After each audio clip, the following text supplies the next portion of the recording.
Welcome to Policy on Demand. I'm Sindhu Blume. And I'm Scott McCandless. It is the week of June 19th, and this is your Monday briefing.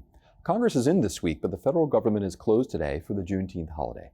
And before we dive in this morning, I want to draw your attention to our interview with Drew Lyon, who leads PwC's National Economics and Statistics practice, at least for another 11 days. Over the years, I have had the opportunity to ask him many questions about the economy to get some peace of mind, and this conversation with Julie Allen has the same effect, so I hope you'll watch. Sindhu, I echo your comments. Drew, you will be missed.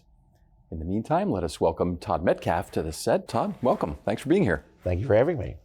So Todd, let's talk a little bit about the economic package that passed the House Ways and Means Committee last week. It would presumably come to the House floor, if not this week, then before the July 4th recess, and go to the Senate. But what are its prospects in the Senate and perhaps even beyond that? I mean, the way I look at that economic package, the Ways and Means Committee marked up last week and is headed for the floor, as you said, some point. We don't know exactly when yet. I look at that as an opening salvo in negotiations on what we hope will be an end-of-year tax package.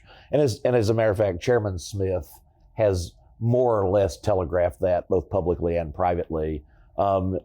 It contains a number of things on which there's broad agreement. The 174, 163J, bonus depreciation, those things, there's a lot of agreement on a bipartisan basis. And I think even when there were some fireworks during the committee, there were no direct punches to those provisions. There were sort of like glancing blows, if you will.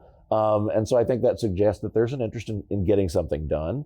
The Democrats on the committee, even as they were sort of complaining about the bill, still said, we can still work together. There are things in here on which we can agree. And so I think that this is a step forward. It's kind of like the debt limit bill.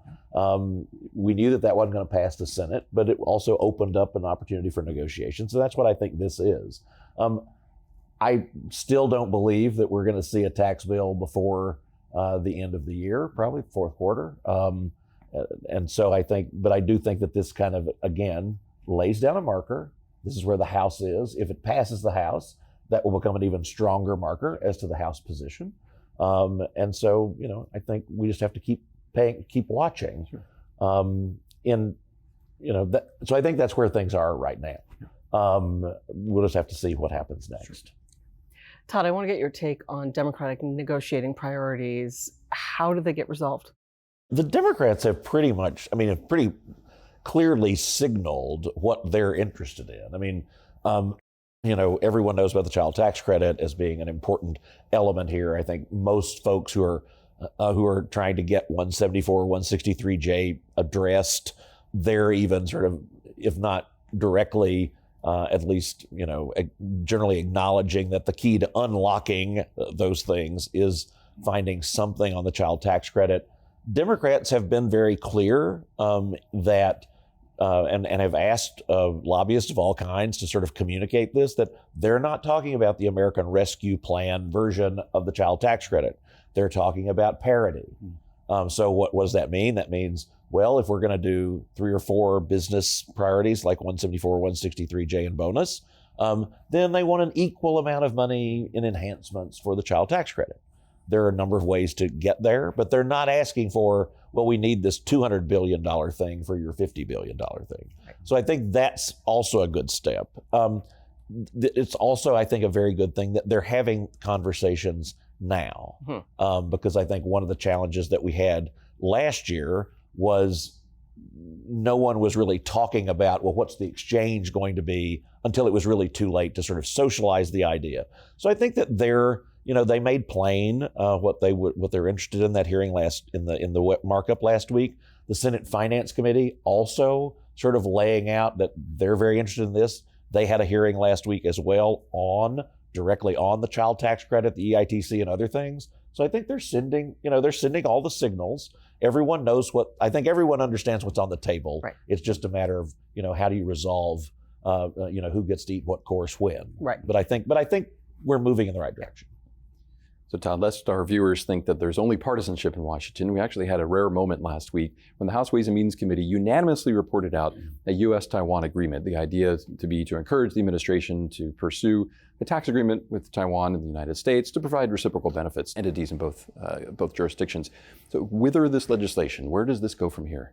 I think that was one of the, I don't know that maybe it was a surprise, but I do think that one of the things that came out of that discussion last week was just how sort of firmly committed members of both sides are to ensuring that Taiwan is not subject to double taxation, that there's fair tax between the countries and opportunities there.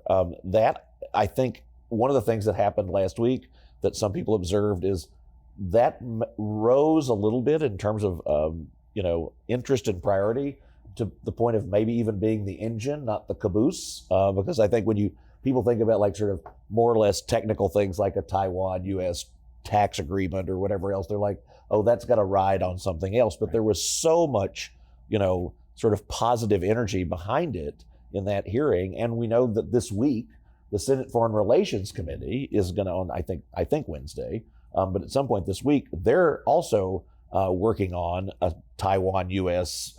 Tax and trade agreement. So you even have bipartisan, bicameral interest in getting this done. So I think the prospects for it are high, and we might get to the end of the year and see that being an engine more than something that's tacked onto something else. All right, Todd, finally, I know you and the policy team receive questions that range from general to hyper-technical. I want to find out a question you've received recently and how you have responded. So you're exactly right. Like, generally speaking, our clients want to know, is Congress ever going to do anything that we want them to do? In other words, are they going to fix the tax problems that we have, that they all seem to agree need to be fixed? They just can't seem to find the time or the energy to get them done. So I get that question more often than anything else. But you also have, when in the context of the Inflation Reduction Act, we've seen a steady stream of guidance coming out with respect to the energy credits. Who qualifies? What qualifies? What's an energy community? Are they transferable? How are they transferable? Are they refundable? Et cetera, et cetera. All of these things, lots of guidance on the sort of very detailed requirements that are laid out in the law. But there's still a lot of anxiety among taxpayers of all kinds who might want to invest in these projects, because with all of the additional requirements that sort of need to be met in order to get the bonus credit, the sort of 5 times the base credit, which is where the interest lies, right? Do you want to get a 6% credit or a 30% credit? Well, you want to get the 30% credit if you can. But what they're looking for is whether Treasury is going to sort of come out with, as part of these regulations, a pre-clearance process where they can say, we've met these criteria, we've ticked these boxes, and if we tick these boxes, then shouldn't we be sort of unconcerned about our investment? We're confident in our investment, because the last thing that a taxpayer wants to do is say, okay, we've gone down this path, we're doing all the right things that the administration and Congress sent the signals they wanted them to do, and then sometime down the road, when the project is placed in service and billions of dollars have been invested in it, someone says, oh, well, there was a foot fault back here in year 2, so you're going to go from 30% to 6%. That changes the economics completely. Yeah. So I think they're just looking for certainty. Well, Todd, I think certainty is something that we could all use. And I want to thank you for being here and offering this insight. Thanks a lot. Thanks for having me. And to our viewers, in case you missed it, included with the email with this episode is the latest Week in Review, a special episode with Rohit Kumar on what's next for tax legislation, and our interview with Drew Lyon.